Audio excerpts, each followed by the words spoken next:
Allez, bienvenue à toutes et à tous sur les antennes de l'Intelligent TV. Très heureux de vous retrouver pour ce nouveau numéro de votre émission L'invité. Bientôt, c'est la fête de la Tabaski. C'est une période où la viande de bétail est suffisamment consommée. Et comme chaque année, on se pose la question de savoir si le marché ivoirien sera suffisamment approvisionné, si le prix du mouton va augmenter ou pas. Eh bien, on aura des informations plus claires avec un acteur très important de la filière bétail-viande ici en Côte d'Ivoire. Il s'agit de notre invité, M. Traoré Onfa. Il est le président national des transformateurs de la filière bétail-viande. Bonjour, M. Traoré. Bonjour, frère. Merci d'avoir accepté notre invitation. À vous de même, merci aussi. Comment vous allez? Moi, c'est Traoré, ça va. Ça va bien? Oui, ça va. D'accord. Alors, vous êtes le président national des transformateurs de la filière bétail-viande ici en Côte d'Ivoire. On aura l'occasion, un peu plus loin dans cette émission, de savoir si on aura assez de moutons, de viande sur le marché ivoirien pour permettre aux gens de bien fêter la Tabaski. Mais avant, on voudrait avoir de plus amples informations sur la filière, l'organisation dont vous êtes le président. Ça fait maintenant près de 3 ans que vous êtes à la tête de cette organisation. Comment va l'Union? Dites-nous un peu. Bon, vraiment merci, je vous dis merci. À travers vous, le gouvernement complet, ils vont voir nos problèmes sérieux. Je vous dis merci. Merci à la presse. Concernant Tabaski, là, le gouvernement a mis un structure en place. Ça fait que... Non, on aura l'occasion un peu plus loin de parler de tout ça. On voudrait avoir des informations sur la structure dont vous êtes le président, c'est-à-dire l'Union nationale des transformateurs de la filière bétail-viande. Comment elle se porte, cette union? Bon, cette union est créée par... D'abord, je veux dire, c'est le gouvernement qui a, surtout Siri Tchomo, notre ministre de tutelle. C'est lui, quand il est arrivé, il a dit que, bon, aujourd'hui, où on est un peu plus causé à un individu, il faut un groupe. Bon, on va, soit que pour qu'on peut faire des gens pour qu'il peut travailler comme il se doit. Donc, on dit qu'on a qu'à créer le sauté coopératif. Donc, le message est venu tomber dans le but des directeurs de l'abattoir de M. Dagnogo. Il nous a appelé tous les acteurs pour dire que, bon, à partir d'aujourd'hui, si vous voulez que le gouvernement vous écoute, il faut que vous formez des groupes. Il faut que vous parlez de sauter coopératif pour qu'on vous reconnaisse. Alors, également, vraiment, nous-mêmes, on était assis, on a 35 ans, j'ai un boucher, mais on ne me connaissait pas. Mais c'est tout dernièrement là, on dit, bon, comme c'est comme ça là, vous voulez qu'on vous connaisse, bon, mettez-vous ensemble pour faire un sauté coopératif. De là de ça, et puis on va écouter tout ce que vous voulez dire. Donc, on a créé ce sauté coopératif de base. Mes collaborateurs m'ont élu comme président de sauté coopératif. Et ensuite, on a créé une union régionale. Ils m'ont élu encore, jusqu'à national. Je suis président de l'Union nationale des transformateurs de filière bétail. Et ça fait maintenant 3 ans que vous êtes le président de cette organisation. Vos missions, c'est quoi? Nos missions, pour que nous, on travaille pour tout le monde, on travaille pour le gouvernement, on travaille pour la population, on travaille pour le boucher aussi. Parce qu'aujourd'hui, avant que Sauté Coopérative crée, parce que nous, on vendait en hasard, on vendait viande comme il faut vendre comme ça. Mais aujourd'hui, on ne peut plus vendre comme ça. On est parti en Sauté Coopérative, donc aujourd'hui, là, on est reconnu comme tout ce qui va se passer comme petit couloir là. C'est comme c'est nos fautes. Donc on est obligé de travailler correctement, clairement, à tous les acteurs. Seulement, si tu as un problème, si un acteur a un problème, tu viens nous voir, quel que soit le problème, là, on va résoudre ça. À l'aide du gouvernement, aujourd'hui, tout le monde est identifié. Tout le monde est identifié. Aujourd'hui, on sait qui est qui n'a pas qui. Donc ça fait qu'aujourd'hui, là aussi, notre sauté coopératif, là, d'abord, si un boucher a un problème, on se lève, on gère ça. Si le gouvernement aussi a un problème au niveau des prix, on gère.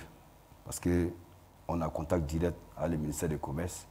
Le matin, midi, soir, ils sont en train de vérifier les prix dans les marchés.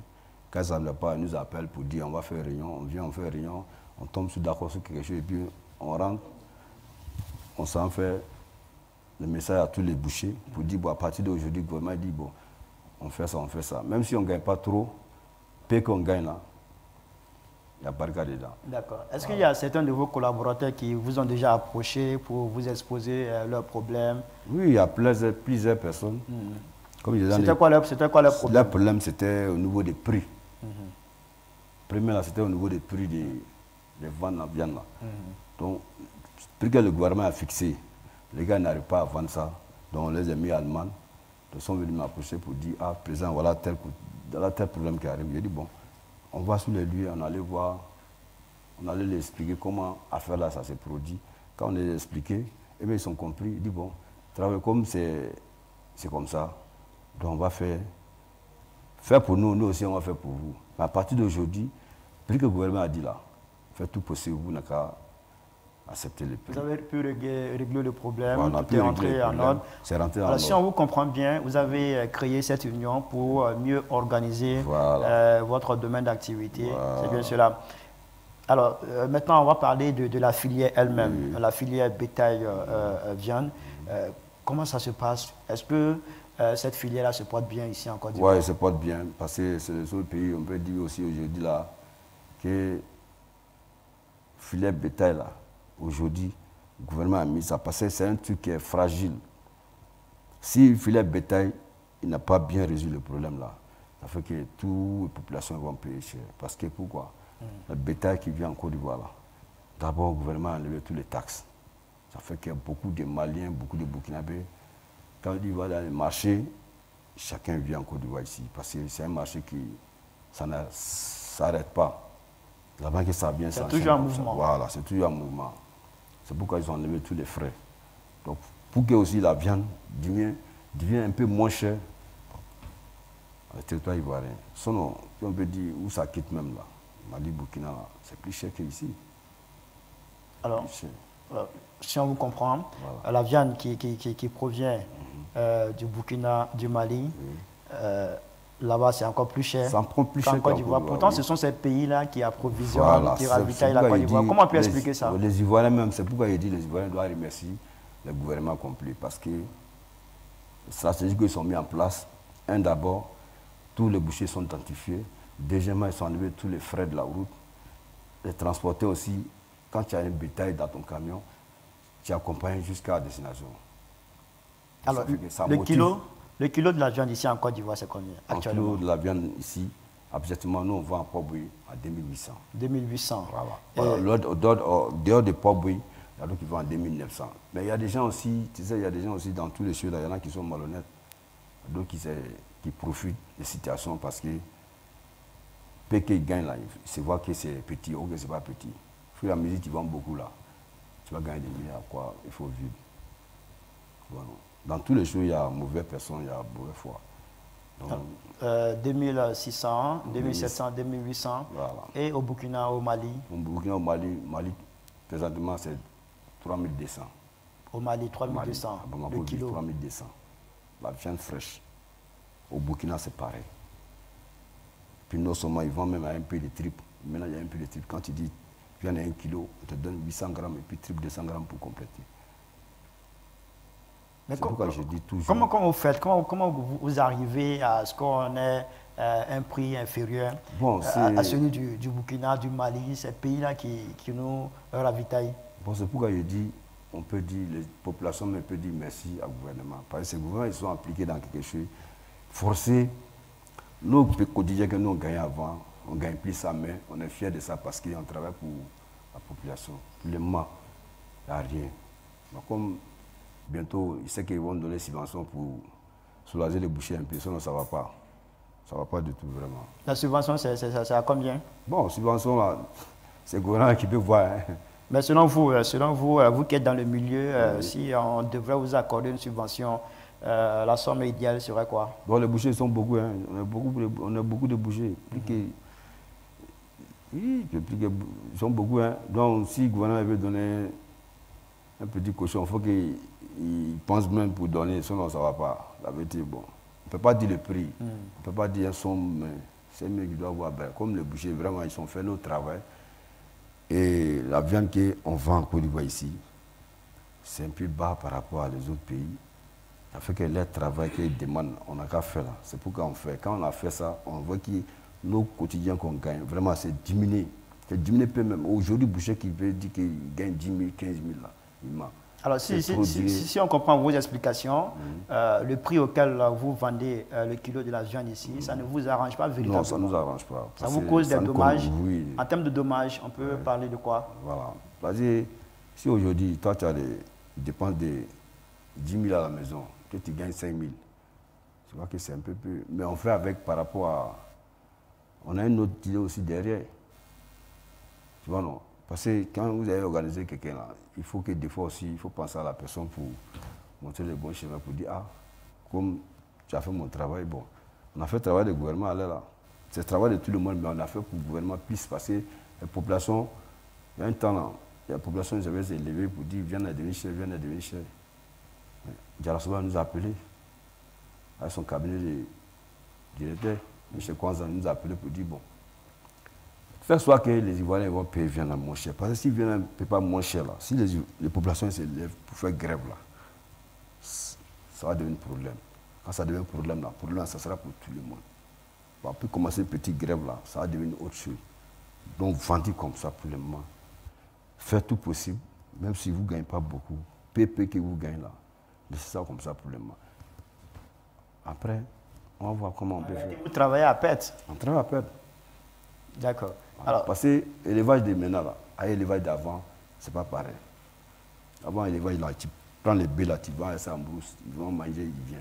Mais aujourd'hui, là, tu as fait sortir tes bœufs là pour bâtir, là, les djihadistes, ils vont prendre. Donc, tu es obligé de mettre bœuf dans un casque pour payer, manger, donner lui. Manger que bœuf mange par jour, là, ça veut 2000 francs par jour. Donc, si tu veux vendre les bœufs, là, il faut que 2000 que tu as cochonné, payer, donner manger, là, il faut que tu réplies tout. Tu reprends tout. Donc, quand c'est comme ça, là, ça devient plus cher. Par avant, non, on ne donne pas à manger comme ça. On fait chasser les bœufs pour aller en brousse, le soir, ils viennent dormir. Mais aujourd'hui, ce n'est pas le cas. Aujourd'hui, il faut que tu mettes dans un casque, pour payer manger pour leur donner. Pour qu'ils mangent grossi, puis tu envoies au marché. D'accord. Sans doute, ça se répercute sur le prix du bœuf ici en Côte d'Ivoire. Oui. Alors, on va parler du bœuf et puis du mouton. Ce sont les animaux qui sont beaucoup prisés durant la fête de la Tabaski. À combien coûte un mouton? Bon, mouton, ça varie. Ça varie. Il y a les petits, moins, il y a les gros.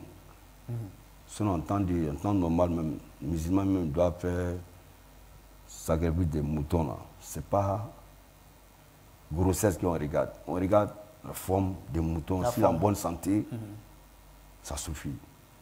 Mais quand tu vois un mouton, on vend 300 000, 400 000 là. C'est la personne même qui veut. Sinon, tu as ton 100 000. C'est un peu un mouton jeune. Il est bien en forme, bien en santé. Sinon, mouton, en vérité, mouton, là, ça vient. Ça vient. Des fois, même chaque année, mouton, là, ça vient jusqu'à ça retourne. Même cette année-là, il n'y a plus que 200 camions qui sont sur la route. 200 camions? Oui. Ils arrivent, tout est mouton.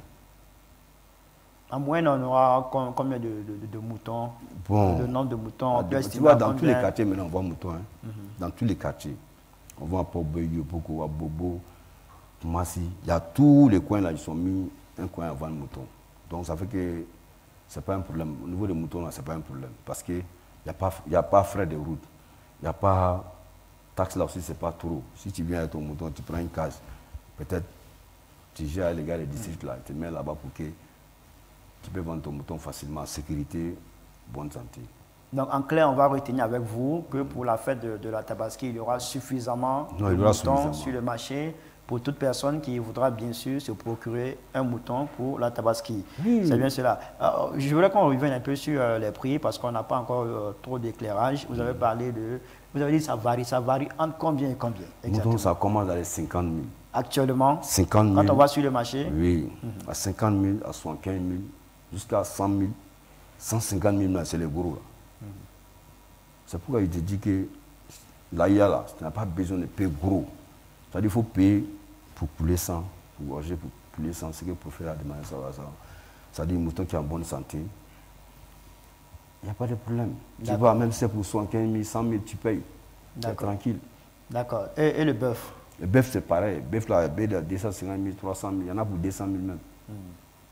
Le bœuf, là, même, actuellement, là, il n'y a même pas place de bœuf. C'est venu beaucoup dans Garba, là, jusqu'à Paris. Au mouton aussi, ça vient, même chose. Dans toutes les communes, il y a mouton, il y a bœuf. Vous particulièrement, chaque année, vous pouvez vendre combien de moutons? Bon, moutons, des fois, moi, je prends 100 moutons et quelques 200 moutons. Je vais ça au Burkina, au Mali, je mets un peu, et puis je mets ensemble. Quand j'arrive ici, je mets 10 000 dessus pour ma sortie. Et sur les 100 moutons que vous faites rentrer, vous vendez combien par exemple? Par exemple, si j'ai payé un mouton de 50 000, je calcule là-bas, j'ai payé un mouton de 50 000, puis j'ai écrit 10 000 dessus. 10 000 là, c'est transport avec manger que je vais payer pour lui donner. 5 000 là, ça devient pour moi. Peut-être que vous ne m'avez pas compris, je parle du nombre de moutons que vous vendez par jour. Dans cette période de Dans cette période, des fois 200 moutons. 200 moutons. Ouais. 200 moutons. Des fois 200 moutons, des fois plus que ça même. Même quand pour moi, la fini, je m'ai acheté aussi encore pour venir manager, donner à mes clients pour que l'année prochaine, il revient chez moi. Parce que quand il laisse quelqu'un dedans comme ça, il va aller. Les gens ne sont pas pareils. Moi, je vends, même si je gagne une petite somme dessus, je prends mon argent pour mettre dans la poche. Mais à d'autres, là, ils abusent. Quand ils voient qu'il n'y a pas trop au marché, bon, ils se disent que voilà, c'est commerce. Tu vois, non? Ok, c'est pas logique. Ça dit, c'est un mois qu'on doit faire sacrifice pour les musulmans même. D'accord. Alors, M. Traoré, vous êtes à la tête d'une organisation. Vous savez que durant cette période, vu que la viande est beaucoup consommée, certains profitent de l'occasion pour augmenter le prix de la viande sur le marché. Qu'est-ce que votre organisation fait comme action pour éviter cette flambée des prix aux populations? Bon, les gars des ministères, c'est ça, c'est comme j'ai dit là, les gars des ministères des commerces là, ils sont partout dans les zones. Il y a d'autres qui sont à Koumassi. À chaque fois, ils ont une équipe, ils vont dans tous les marchés. Bon, chaque marché a son prix. Abattoir, on dit 2700. En dehors d'abattoir, ils sont donnés à 2900. Donc quand ils voient quelque part, quand ça ne va pas, eux nous appellent directement. Bon, vos gars là, ils ne respectent pas. Nous aussi, on a une équipe qui est formée pour ça. On se lève, on s'en va les garants. Si chacun, tu ne vends pas les prix que le gouvernement a dit là, si tu as un problème, il ne faut pas venir nous approcher et nous dire quelque chose. Parce que nous-mêmes là, qui sommes responsables, et nous, on a accepté les prix.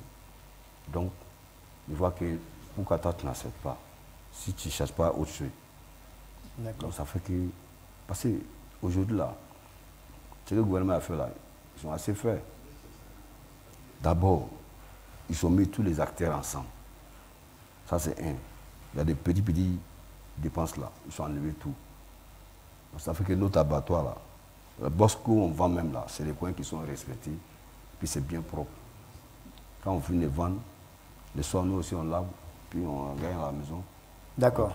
Alors, je le disais tout à l'heure, le bétail provient de pays comme le Niger, le Mali, le Burkina Faso. On voit qu'il y a une dépendance de la Côte d'Ivoire vis-à-vis de ces pays-là.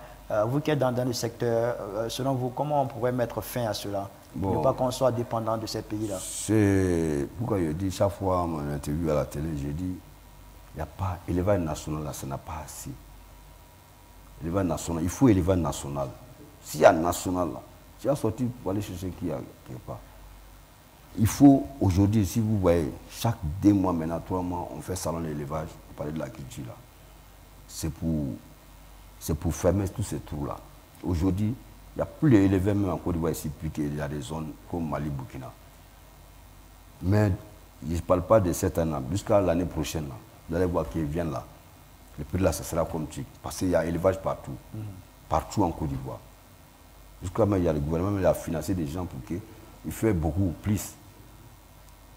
Et tu vois. Donc, on leur dit encore plus, donc on fait plus encore. Parce que quand tu vas dépendre d'un pays, comme un pays grand comme Côte d'Ivoire, ce n'est pas normal. D'accord. Voilà. D'accord. Pour terminer, un appel, un message à lancer. Voilà. Donc, moi, je dis à tout le monde pour dire que cette année, nous les commerçants, on doit avoir peur de Dieu pour qu'on voit, tout le monde va vendre les prix comme il se doit, pour que tout le monde va permettre de payer mouton à Tabaski ou bien bœuf pour tirer à manger à la maison. C'est ce que Dieu l'aime. Quand tu respectes Dieu, Dieu aussi va te respecter. Quelque part, il peut te dire que tu n'as pas gagné beaucoup, mais il peut te donner ça à la santé ou bien prospérité. Donc, c'est pourquoi je dis à tout le monde, tous les commerçants, au gouvernement aussi, pour que de la manière qu'ils ont commencé, ils n'ont qu'à terminer comme ça.